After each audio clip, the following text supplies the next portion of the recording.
Përshëndetje gjithë dhe mirë se vini edhe në episodin e kësaj jave dhe sot do të flasim në lidhje me një ngjarje që ka bërë buj kohët e fundit në rrjetet sociale. Besoj të gjithë kemi parë videon e asaj vajzës e cila shprehte, le të themi mërzinë e saj kundrejt ngordhjes së macës së saj ku kjo e fundit fajson dyqanin ku ajo e bleu. Megjithatë kjo histori që u bë shumë virale dhe kishte shumë pikpamje të tjera, ne nuk do ta përdorim thjesht si një rrëfim personal i vajzës në fjalë që më shihim të themi një bravo dhe shumë mirë bëri, por ta ngushëllime gjithashtu, por ta përdorim si një dritare rreth një problemi shumë më të madh që ekziston këtu në vendin tonë që ka të bëjë me mënyrën se si ne sillim dhe kafshëve, si i trajtojmë ato apo si i kish trajtojnë në vendin nga ku ato shiten. Në fakt kur e dëgjova ngjarjen, me thënë drejtën, isha pak i dëzuar se s'po e kuptoja dhe nuk dija se si ta noja, po thoya që prit pak se ke bler një mace, ajo vdiq pas 2 ditësh, që është kohë shumë e shkurtër dhe po mendoja që prit pak mos ndoshta është një, po pra ishte një kafshë aq që kishte destinuar jetën se ishte 2 muajshe, por realisht është mbase përshtatja e kafshës nga që ishte edhe shumë e vogël, nga pet shopi në shtëpi mund të ketë qenë ndryshme, ndaj ka patur dhe reagim. Vërtet, pra, domethënë nëse do kisha dëgjuar thjesht histori që maca më vdiq 2 ditë pasi e marr në shtëpi, realisht më konfuzoi pak dhe do ishte që e fundit që të shkoja të drejtohesha dyqanit ku shiteshin kafshët. Për mua ishte hera parë që realisht dëgjoja ose më rastisej një histori e këtij tipi. Po kur pash ato review në Google dhe kur vajza detajoi më tepër historinë, realisht ishte gjë shumë e shëmtuar që kishte ndodhur aty brenda, domethënë një mungesë përgjegjshmërie totale. Unë pash edhe pak komente, të them drejtën, dhe përveç se vajzës kishin edhe vajza dhe djemë të tjerë që kishin bler nga i njëjti dyqan dhe kishin pas afërsisht njëjtën eksperiencë, ndoshta me afat kohor të ndryshëm, por që ishte pak për të shqetësuar dhe nuk mund t'i japim gisht vetëm për kujdesjes ose veterinerit. Jo vetëm për kujdesjes, domethënë me informacionin që kam unë për kafshët, unë mbaj veten si një person që i do shumë kafshët dhe një shoqja ime, domethënë ka patur të njëjtën eksperiencë me të njëjtin dyqan kafshësh. Pra me të njëjtin pet shop e pati bler një mace dhe mbas disa javësh maca ndroi të ngordhi. Po. Dhe nga Elif Pet Shop domethënë. Po, janë 2 pet shope të cilat i ka një familje dhe furnizojnë nga i njëjti vend, domethënë bashkë me Elifën është një vend tjetër. Ka cili vend furnizon? Unë nuk dua t'i futem më shumë detale se edhe unë mund të bëj ndonjë gaf, nuk e kam informacionin shumë të saktë, por janë 2 pet shope të cilat i ka një familjar, është njëjta familje dhe bëhet edhe furnizimi me kafshë në të njëjtin vend. Dhe do thoja që dhe unë me aq informacione sa që kam për kafshët, do thoja që nuk është faji i pet shopit, sepse dhe macja nga mosha që ajo kishte ishte shumë e vogël, dhe macja mund të ketë patur disa probleme të përshtatjes nga pet shopi dhe në shtëpi. Dhe gjëja e parë që më shkon në mend i them që nuk është faji i pet shopit, por është faji i mënyrës së përshtatjes së macës. Por kur mora vesh që bësh të fjalë për të njëjtin pet shop ku ka ndodhur dhe historia shoqes time, thash okay, këtu ka diçka. Vazhdova më tepër hulumtime, kam dëgjuar shumë me vëmendje të gjitha videot që ajo vajza ka publikuar në rrjetet e saj sociale dhe mund të them që janë të vërteta të gjithë hulumtimet e saj, se në të njëjtin konkluzion kam dalë dhe unë. Ato bëjnë furnizime në Turqi.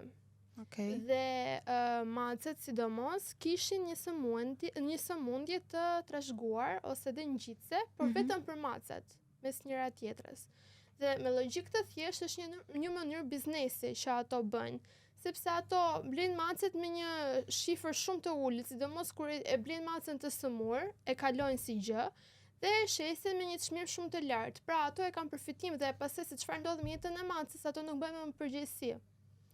Po, kjo gjëja ndodh rëndomt edhe në Shqipëri, jo vetëm në Turqi. Ato kanë shkuar larg nga Turqia dhe duhet fajsuar edhe kontrolli veterinari i me thënë drejtën, dyshoj që të jetë vërtet kjo gjë që ato vinë nga Turqia, se duhet kishin pasaport, duhet ishin vaksinuar ai gjitha, kështu që duhet të vendoset në alarm veterinarët e aeroporteve etj, sepse nuk mund të transportojnë macet të cilat janë të sëmura, por rëndomt edhe në Shqipëri, në një fshat shumë rëndom, mund bëhet shumë pishimi i kafshëve dhe shiten sikur të jenë racë dhe janë të sëmura ndërkohë. Po me thënë të drejtën, shiko se njerëzit është edhe kjo ideja që ti kur blen një kafshë, për shembull nga një dyqan që shesin pets, pra kafshë shtëpiake, se mund të jenë mace të qenë, ke një farë sigurie.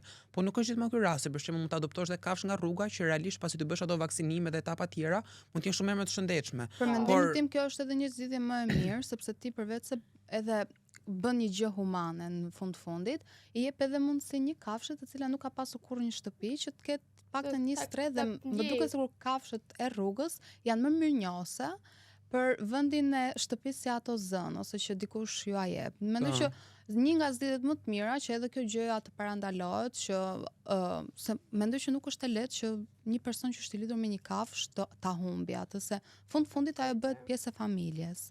Humbet edhe domethënë një pjesë të jetës tënde që ti e ke konsideruar si pjesën tënde në fund ditës. Edhe kjo në fakt është një gjë tjetër që shumë persona që ndjen dhe si fëmijë. Po, ose unë po lexoja edhe komente në fakt dhe ndoshta isha dhe unë një prej tyre, jo në stadin e komenteve, po që realisht domethënë që ne nuk e perceptojmë dot shumë njerëz këtë lidhjen kaq të ngushtë me kafshët shtëpiake. Unë për shembull nuk kam pasur kur kafshë shtëpiake, edhe ndoshta këtë gjën e zbatojnë në teori, por realisht në praktik nuk mund ta ndjej kur një kafshë shtëpiake të barazvlefshme për shembull me një familjar timin, prapë kjo është historia ime dhe nuk mund të jetë të gjithëve. Dhe kur shikoja komente që shikonin vajzën që për shembull pse qande ose pse egzageronte me ulërime etj, ajo po përjetonte ndjesi shumë normale për të. Tani se do prek dy gjëra, dua të ndal në dy pika tani.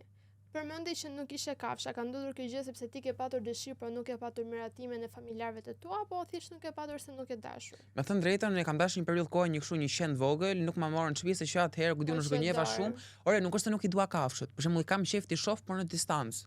Nuk është se në sensin që nuk jam ato persona për shembull që doli qeni, doli mace e urrëti, thjesht për shembull nuk është se kam ku diun ndonjë empatit madhe, pra nuk jam nga ato njerëzit që shoh një macë ose një qen rrugë do sulem me vrap që ta përkëdhel. Mos i keq trajtosh. Jo, absolutisht jo. Por që nuk kam një sens empatie shumë të madhe dhe kuptova që edhe shumica e njerëzve në fakt nuk është se e kishin, se mendoja që e kisha vetëm unë. Po, kjo duket edhe tek thoya për empatinë e njerëzve, kjo duket edhe tek autostradat që ti Tiranë Durrës bën shikon kafshë të ngordhura dhe të shtypura. Domethënë realisht kam parë një rast me sytë e mi që ishte një makinë ka goditur dhe as nuk ndaloi asgjë, thjesht e la. As si ta hiqin nga rruga të paktën, thjesht i kanë ta makina të tjera ta ballsamosin fare aty. Po, për shembull, unë ndoshta nuk si puna jote, nuk është se kam ndonjë afrimitet shumë të madh me kafshët, po prapë më vjen keq kur i shikoj në ato lloj mënyre, po kam shoqet mia për shembull që ndjen realisht shumë keq dhe përjetojnë shumë keq të shikojnë një kafshë të ngordhur sidomos në mes të rrugës të braktisur në ato lloj mënyre. Shikon, në mes të autostradës në një farë mënyrë nuk ke se çfarë të bësh, të ndalosh makinën dhe ta largosh nga rruga, okay, po gjithsesi dhe unë kur shikoj një kafshë të ngordhur ose të shtypur më A ke të barazvlefshme për shembull empatin për një kafshë sa shumë ta kesh për një njerëz? Jo, e kam më shumë për kafshët. Me të vërtetë? Po, ka shumë persona që për njerëzit nëse nuk është person i imi, nuk është një person që unë e konsideroj timin, vlla, bëj çfarë dush me jetën tënde. Për kafshët ndihesh keq. Kafshët më duken shumë të brishta dhe shumë të pambrojtura. Domethënë, mendoj që është detyrimi im që t'i siguroj atyre ushqimin. A ke për çdo lloj kafshë apo më shumë? Për qend në veçanti. Po për macet? Më lejohet ta them një fjalë. Macet janë shumë sipas interesit. Macet janë pika. Nëse po dalesh në specifika. Kam komplet mendim të ndryshëm se çdo mace që kam takuar, macet e shoqeve për shembull, më afrojnë shumë, literalisht kam macja ime. Ka interes. Shoqja ime, çfarë interesi do ketë nga unë? Nuk e përkëdhel, nuk e ushqej asnjëherë. Nëse ti nuk do i bësh asgjë, jo thjesht do të rri. Asgjë nuk i bëj edhe prapë më afrojnë shumë. Kam macën e shoqes, që ajo nuk i afrohet as shoqes time, domethënë mamas vet në këtë rast. Edhe vjen tek unë, më ulet këtu tek supi, shikoj TikTokun për shembull, ajo rri duke parë TikTokun telefonin tim. Kam ndërkohë edhe macën e Anisës që e njohin shumë persona. Mia është një mace e cila që nuk afrohet me çdo lloj personi, sa vi unë në shtëpi, ajo vjen te këmbët, ledhatohet, fle me mua. Domethënë, mam zë gjumi ajo vjen te këmbët e mia. Unë shkreti vdes më afroj një herë kafshë ti përkëdhel, po ja fusin vrapit, nuk e di. Mos kam një aura shumë të mirë. Fjalë për kafshë shtëpiake, macet janë padyshim shumë herë më mirë se të kesh një qend, pse janë më të pastra. Mirë, tani mund dal çik me eksperiencat e tua me kafshë shtëpiake. Qenit të lëshon aroma. Unë doja të prekja diçka tjetër, është ajo pika e dytë që doja të prekja. Edhe unë mendoj që në një farë pike reagimi i vajzës ka qenë pak i egzageruar. Sepse, okay, ti e përjeton shumë keq, jam shumë dakord me ty, e ndjej dhe unë të një dhimbjen, po jo atë lloj dhimbje që ti të hapësh live dhe të fillosh të mallkosh ose të lëvizësh Jo. macën e ngordhur. Unë Zgjohu mendoj mami, që çdo kush e zgjohu. përjeton në mënyrën e vet dhe nuk mund të gjykojmë dikë se si përjeton. Mirë, sa do e mendimin e vet po jep, nuk është se po Mendimin drejton tim nuk i gishtin. gjykojmë as pak se Po, nuk e njoh me sa asgjë, unë thjesht. fillova duke i parë gjitha videot. Ajo në live kishte qenë dhe kishin qenë komentues, siç i kishin kërkuar që kena trego pak macën që sa i kishte bler dhe kësaj kishte ardhur në befasi fakti që macja i kishte ngordhur. E ka kuptuar në live që Ishte në live dhe njerëzit i tha më kthej macën, dhe ajo dinte që macja ishte në gjumë. Shkonte macja që ishte duke fjetur mbi koltuk më duket dhe nga aty macja e pa etj. Patjetër ajo hapi live e tjera dhe bëri këto gjëra që ti sikur se the, po impaktin e parë me faktin që macja ngordhi, me çka kuptova nga videot e zbuloi kur ishte live. Dhe normalisht reagimi është spontan, më kupton, nuk është se ke fort hapësirën për të menduar.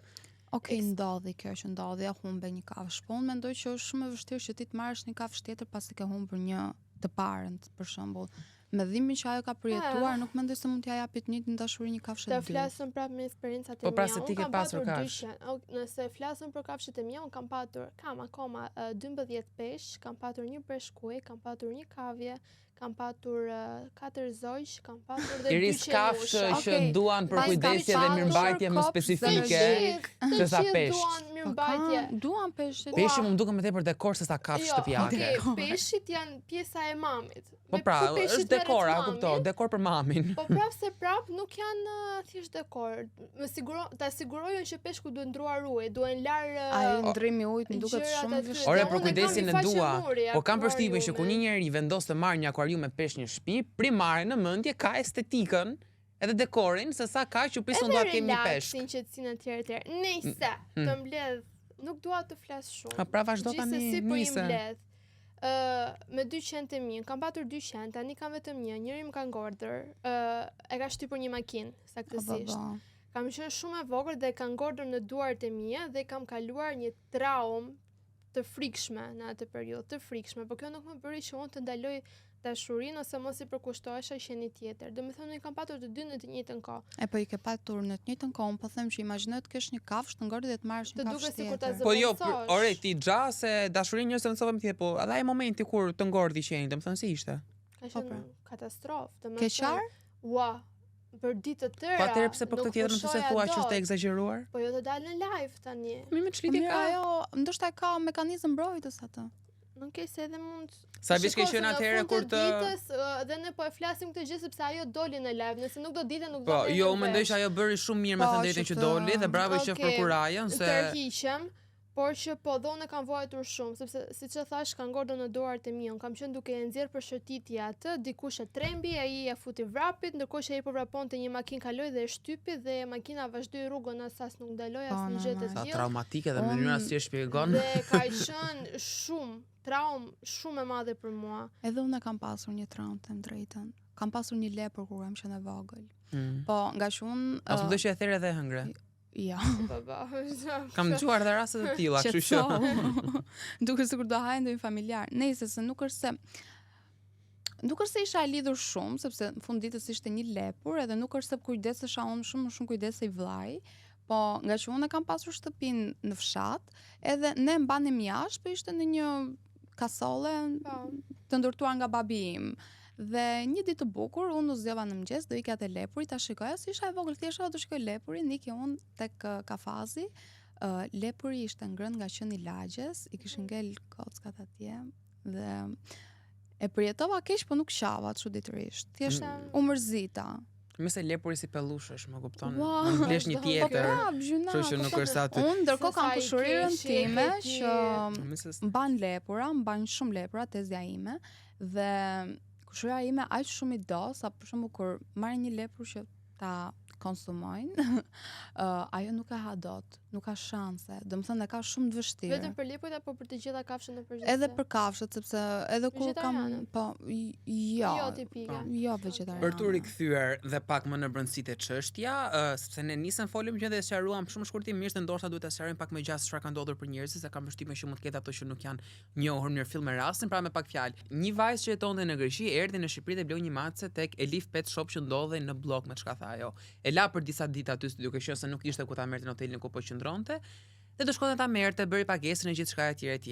E mori macën dhe 2 ditë pasi e mori, Macja ngordhi dhe pas kontakteve që kishte me veterineri, kishte ndërkohë dhe ato librezën, gjithë veprimet që kishte kryer te veterineri, normalisht me fjalë të Elif Pet Shop në këtë rast, që ndoshta duhet të më pas bardhur mirëfill gjendja, por lidhen shumë pika që të mendosh që ky dyqan kafshësh është fajtori dhe Macja ngordhi edhe nuk ka marrë asnjë lloj rimbursimi monetar, dhe pse ndoshta kjo është gjë e fundit që dikujt mund të shkojë në mendje, po asnjë mbajtje përgjegjësie. Kërcënime nga. Eksakt, domethënë një sjellje arrogante dhe nuk ishte marrë fare përgjegjësi për këtë ngjarje shumë të trisht që asaj i kishte ndodhur në të vërtetë. Edhe në fakt në Shqipëri ka ligje që janë pikërisht për raste të tilla kundrejt keq trajtimit ose mbrojtjes së kafshëve për raste të këtij tipi, dhe vajza në fjalë lehtësisht mund ta çojë në gjykatë këtë ngjarje, sepse nuk është shumë normale. Nuk futemi fare te pjesa që në fund të ditës është një kafshësh, që si ka, për dikë konsiderohet thjesht një kafshë shtëpiake që sikurse e ke një ditë nuk do ta kesh më, për dikë tjetër mund të jesh shumë më e afërt se sa aq. Dhe përderisa ajo ishte shumë në rregull me dokumentat, me pagesën e me gjithçka, normalisht nuk mund të blesh një kafshë shtëpiake që s'do ta kesh me vite, ta kesh për gjatë gjithë ditës, se të ngordhi për 2 ditë pas një lloj shpjegimi, dhe është më tepër nga një smundje që ka pasur qenë në lindje nga vendi ku ishte blerë, që ishte e rrethuar me infeksion nga të gjitha anët. Dhe një bravo vajzës për atë rast që ngriti, dhe me thënë drejtën inshallah shërben ky rasti, kështu si pak si ndërgjegjësim që mos bëhet më, se shumë dyqane kafshësh në Shqipëri kanë përshtypjen që i bëjnë këto lloj gjërash. Unë për dyqanet mendoj që edhe kesh trajtojnë shumë aman e maceve kryesisht, dhe që macën e vogël e heqin shumë shpejt nga gjiri, nga nëna e vet, për ta shitur. Që mua nuk më duket normale, nuk kam shumë informacion për kafshët, është e drejta, se sa duhet të rri me nënën e vet. Duhet dhe sikur ti marrë thjesht aromën e nënës. Macet nuk rrin shumë me nënën, më kupton? Po gjithsesi një kohë shumë të shkurtër pastaj mami vet ikën dhe i lë. Patën to macet e rrugës që nuk kanë etj. Një periudhë shumë, nuk e di saktësisht, por është një periudhë shumë e shkurtër. Pra që është ajo kohë që është shumë vogla dhe mund të pi vetëm qumshin.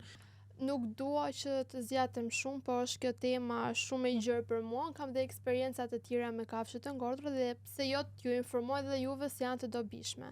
E para, është një histori më vete me kavjet. Besoj se çdo kush, çdo vajzë. Me hamster. Po, me hamster. Se tingëllon keq kavje. Po, me thënë drejtën, jemi mësuar kështu hamster dhe kavi duhet ta mendosh pak çfarë është dhe pastaj ta gjesh. Më shumë e krahasim me mi, kur i thua kavje, mi. Është një gjë kavje dhe këto derat Guinea?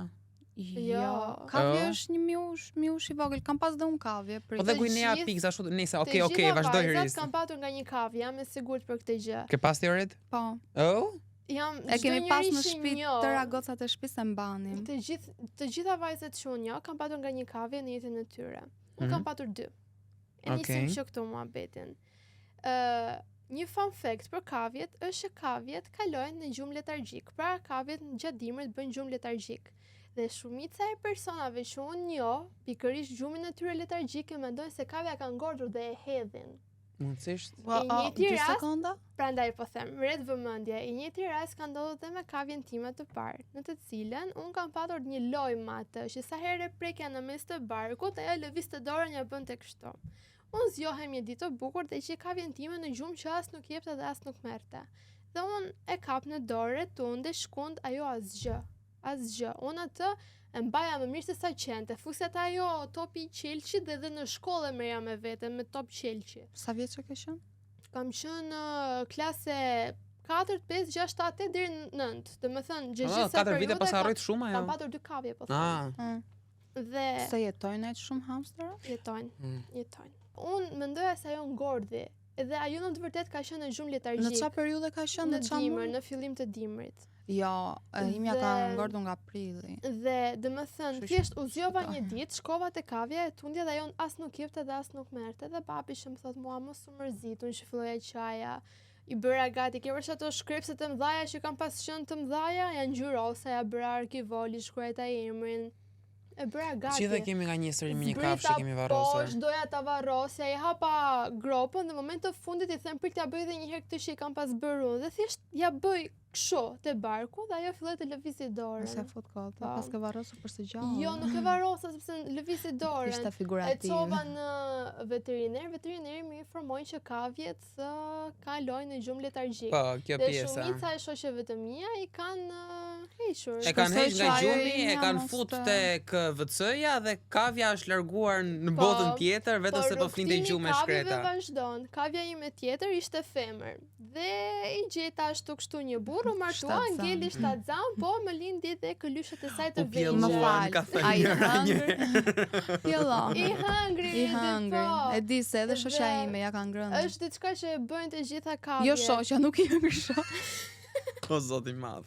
Kishte O zoti i madh. Okej, ishte e qartë gjithsesi. Edhe lindi klyshët e saj, shumë të bukur, shumë të shëndetshëm, ishte jo periudha që klyshët sapo hapnin sytë dhe unë mezi prisa dhe i mora në dorë. Çfarë bënte ajo? Hajde se po i ishte ha. gabimi im, jo, sepse kavjet duhen, të gjitha kafshët në përgjithësi, bebat e tyre duhet i mbajnë sa më afër që të kenë aromën e nënës. Në momentin që dikush i prek ose i jep aromën e lëkurës së tyre, kavja i quan si njerëz të huaj dhe nuk i njeh më për fëmijët e tyre. Wow. Dhe i hëngri të gjitha dhe unë kam parë skenën gjallë që ajo kafshonte kokën e vajzës së saj. E kam parë dhe unë. Tani, dhe njërën e varroset e gjallë. Nuk e varrosa. Tjetrën e futën në armiqësi me me fëmijët e saj. vet i bëre ti vras. Tani Dhe tani Çfarë kam gojë dhe çfarë do flas bësh për ti për të kafshë. shlyer këto mëkate Rizleka? Po tani çfarë histori ke tjetër? Tjetër kam dhe një me gjarpër. Ke pas Lese i gjarë për qarprin. 2 Jo, sekonda. nuk kam patur unë gjarpër kur. O zemra, çfarë- njerëzit që mbajnë gjarpër në shtëpi mendimin tim janë psikopatë. Unë Unë s'do ulesh tani- akur tavolinë me ty unë nëse ti do kish dia që ti ke Unë gjarpër në Diçka nuk Më shtëpi. shkon me ty dëgjoj. nëse mban gjarë për në shtëpi. Unë dhe diçka tjetër me gjarprin. Shumica njerëzve që mua më njohin e dinë që unë gjarprin i kam fobi, i kam tmerr. Tash se mos e kishe qenë. Jo, unë në qoftë se shikoj dhe në telefon të më dalë një foto me gjarpër, unë hidhem për dritën, më Edhe bie të unë. fikët, nuk e di se çfarë mund të më ndodhi.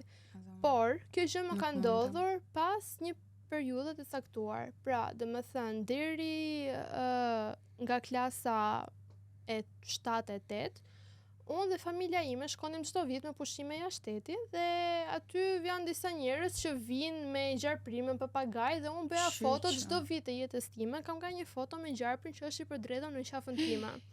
Çdo vit, nuk e kam patur fare S'do e problem. bëja kur. E Në foto doja, dhe doja. Kur? e doja, po aq se çdoja çdo kafshë tjetër. Kur? Dhe unë tani këto foto të mia unë i kam ngrisur sepse unë nuk i shikoj dot se më bie të fikët. Dhe kjo gjë ka ndodhur brenda natës nga një histori një shoqes time. Ajo ka patur gjarprin e trajtonte dhe Në shtëpi? mbante si një kafshë shtëpiake. Ajo flinte me gjarprin, në krevat me gjarprin, e ushqente, e nxirte xhiro, e mbante zvarranik, e nxirte xhiro, jo, ja shtëpis po. E kishte se shumë të kesh një qenë dhe një mace me pak fjalë. Çon Kafshë shtëpiake. Po. Edhe unë kam patur shoqe banke këtë vajzën. Dhe kjo është shumë e shqetësuar, ekstremisht e shqetësuar, do të çonte gjarprin në një vizitë me veteriner jashtë shtetit për ta vizituar sepse gjarpri nuk flinte me gjumë në mënyrën që ai flinte zakonisht në krevat me të, E di ku do dalësh. Ta Okej. kam por gjarpri flinte për së gjati bashkë me vajzën. Pra, në qoftë se ai zakonisht Po mas Bëj të si para spirale. letrat, ë? po ose vareshte në një copë druri ose në një hekur të krevatit të Më saj. fal, po sa i madh ishte gjarpri?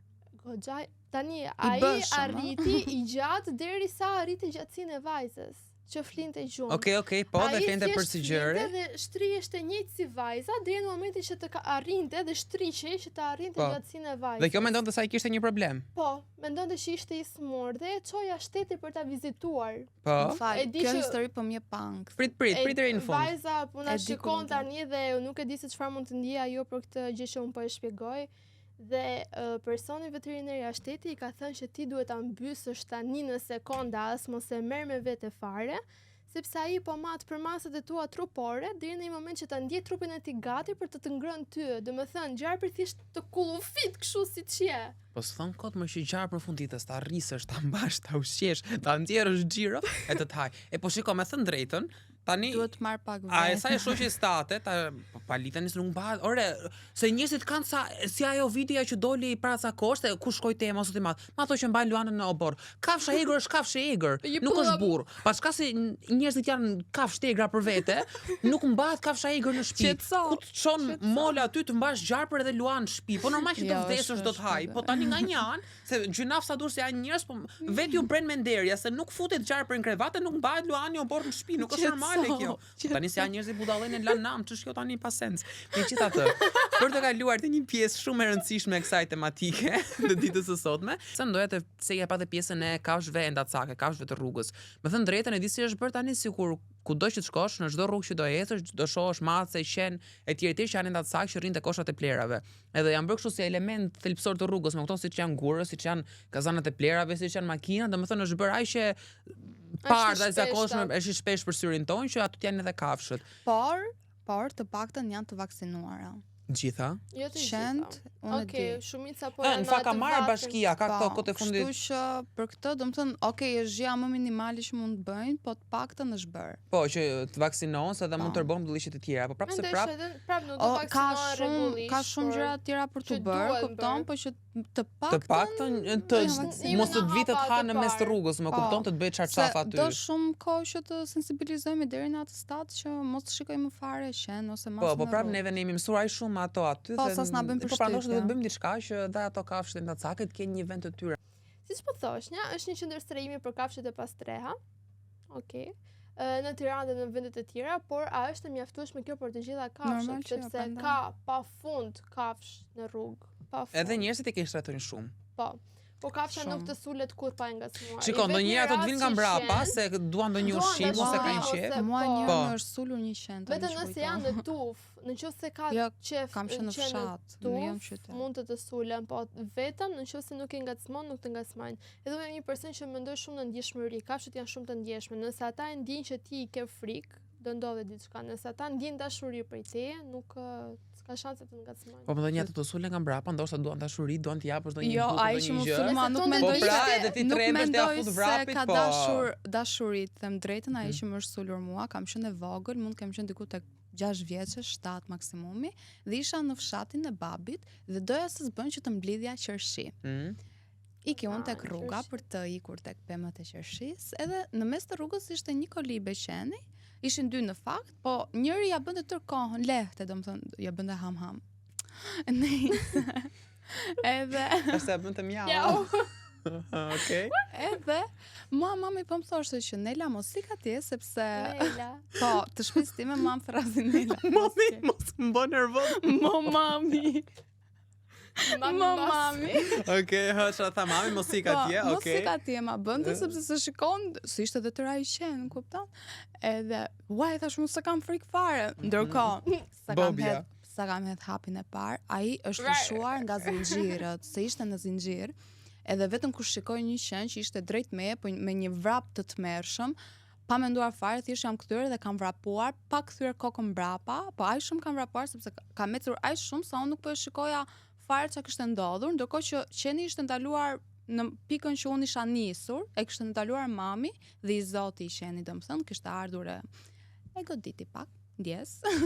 Po nice. Po që unë kisha vrapuar aq shumë, aq frikë kisha, saqë kisha ikur në një vend komplet tjetër dhe nuk e kisha iden fare. Mendoj që ti nuk e di sa shpejt më vraposh derisa të sulet një qen ose një nga mbrapa. Ose në një gjarë. Unë nuk po flas për historitë e mia që nuk vrapoj motor, më bie ti. Në gjarë thjesht pranoj vdekjen of fly edhe hajt. Me thënë drejtën nuk po flas për këto historitë për që kafshëm nga ndjekur nga mbrapa, se i gjeli dhe lopa që janë sulur nga mbrapa gjyshi dhe gjyshi ai me i kanë therr. Megjithatë, ne, nëse nuk kemi diçka tjetër për të thënë në këtë puntat. Më ka sënuar dhe një lop njërë tani që Shiko, jam britur në fshat, kështu që kam shumë histori. Më ka humbitur një lop. Nëse do të thashë për tonë kaluar që njerëzit që flasin me gjuhën e memeve i kaminat, do të tregosh edhe për lopën apo ta mbyllim. Mo them lëre suspans. Po pra, e lëm suspans. Po, lëvizte brirët, kaq edhe unë me të madhe. E kaluam shumë ngacmor dhe në mirë bëm se po e shijojmë shumë të bisedë, por që realisht duhet ngritur zëri për kafshët e rrugës. Mos ta bënim si vaki. Jo, e vërtetë është që kafshët e rrugës patjetër që kërkojnë dhe ato një farë sensitiviteti nga ana jon, trajtojnë dhe ato mirë dhe pse me thënë drejtën nuk është dhe fort e lehtë. Kjo vjen si një person që nuk kam një empati shumë madhe nga kafshët, por që në fund ditës ato meritojnë pak dashuri sa ajo që duhet. Edhe vajzës duhet merre masa dhe në fund të ditës kafshët jetë kanë, nëse nuk jeni të gatshëm për t'i dhënë një jetesë të mirë, as ju mos i merrni, po as pet shopet mos e marrin fare për bazë biznesin përpara jetës së një kafshë. Dhe unë uroj shumë që të merren masa, dhe nëse historia vërtet është ashtu siç vajza thot, merren masat parandaluese dhe të bëhet një shembull dhe për tjerët, sepse nuk është fare normale.